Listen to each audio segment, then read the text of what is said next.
Alright, you bastards, this is Some-Belgian-prepper, and today we're going to talk about survival uses of the aztek death whistle. But before we're going to talk about it, if you're interested in survival courses in Belgium, there will be a link to my website called survivaltrainingbelgië.be in the description, and also to my book called Bloody Crosses. So if you're interested, take a look. So, recently I have been acquiring an aztek death whistle. It is just actually a clay whistle with two chambers inside of it, and the thing about it is it gives one hell of a scream-like whistle. Uh, Perhaps I will demonstrate it first how it sounds. It's I will put my ears on because it's 125 decibels. All right.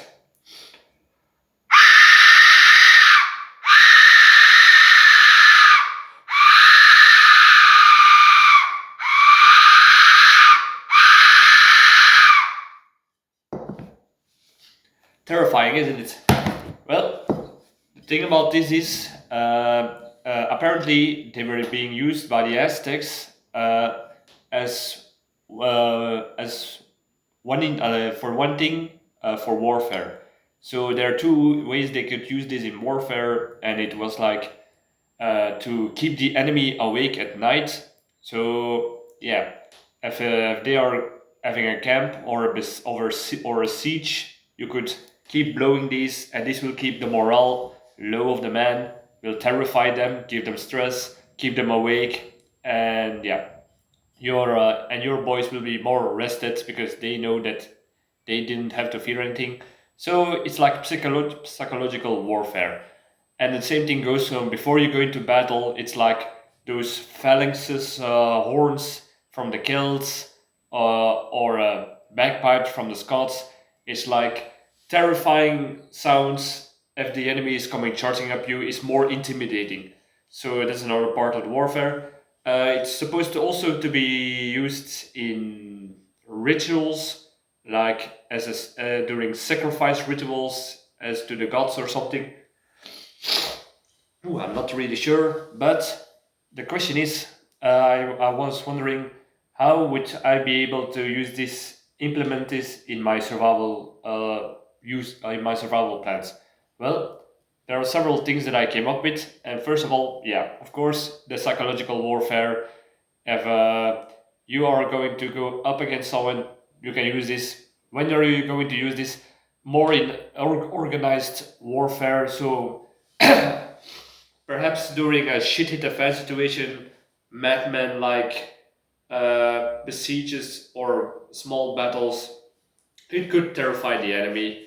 Uh, Perhaps by mimicking torture, or mimicking as somebody who's wounded, who's screaming, so they will be coming to the place where they think that a wounded person is, so you can take it down. It's not nice, but that's how warfare could be, that kind of stuff.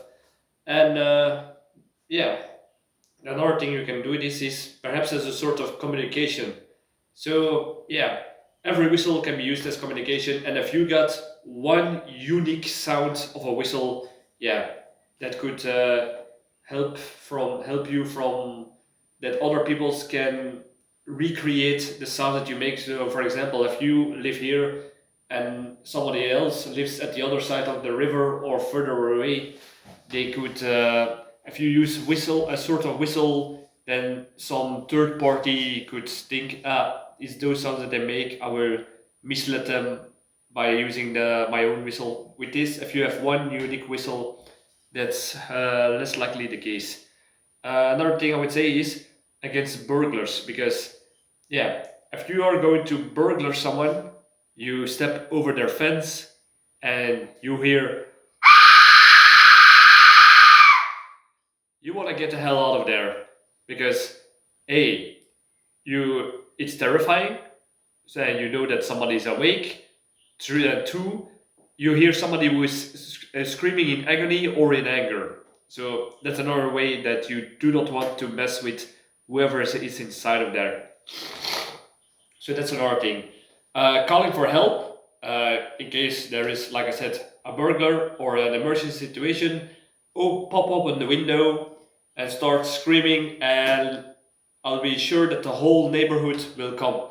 Because I've noticing lately, in where I live, there is always some jerk who has a car alarm that goes off every so and on days. It goes off in the middle of the night, goes on for 20 minutes before they finally shut it off. And in the beginning, people were like, "Oh, the car alarm. Perhaps I will call the police." But after so many times, it was like, "Ah, that again," and nobody looked. But if you have an emergency situation, burglary, you're wounded, or whatever, you need help, and you cannot call professionals like police or medical help, but you want the neighbors to come and help you. Well, with this, they will surely come look what's going on, because it also sounds more like a female voice, and when people hear a female screaming, they're more likely to go investigate what's going on instead of a man. So, and they will think, what's that? I will investigate. So that's another thing you can do. Another thing you can do with this is scare away birds. If you are having a garden or a field, yeah, sometimes birds get used to certain things like scarecrows or those little flags that they hang to scare birds away. And there are so many times more of the smarter birds will, or bird species will know that it's not a danger, and they will pick up the grains and the seeds. So yeah, that could be annoying.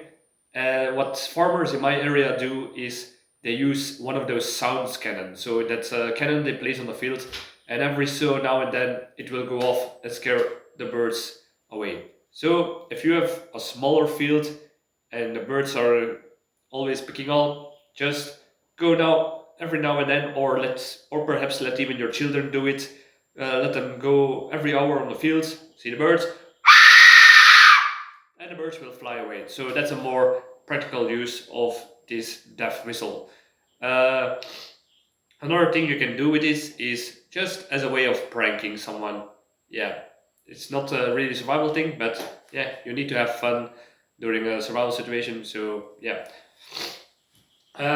these are the most practical things I can think of, and yeah, just a fun little thing, and it's just to show you that if you are a survivalist, a prepper, you got to have a survival mindset, and that is by doing more with less or to improvise. And it is one of those things. I just bought this for shits and giggles, and I thought to myself, if I have to use this in certain situations, how can I use this? So that's the prepper mindset, that whatever you have in your hands, what can you do it, and what is the maximum that you can out of it that is beneficial to you. So yeah, just a small little fun exercise, and I must say it's a really fun thing to scare these people. So with this, it's a very fun joke, except for people who live in neighborhoods where there are foxes. Yeah, they thought that this sound was from a fox. So what does the fox say? It's not me me me me me me me. It's this sound that they make. So that was a little bit of a bust. But yeah, like I said, it's a fun little thing. If you know any other survival uses for a death whistle like this, please let me know in the comments. I'm always eager to learn new things, and like, subscribe, all the good stuff, and see you in the next video. Cheers!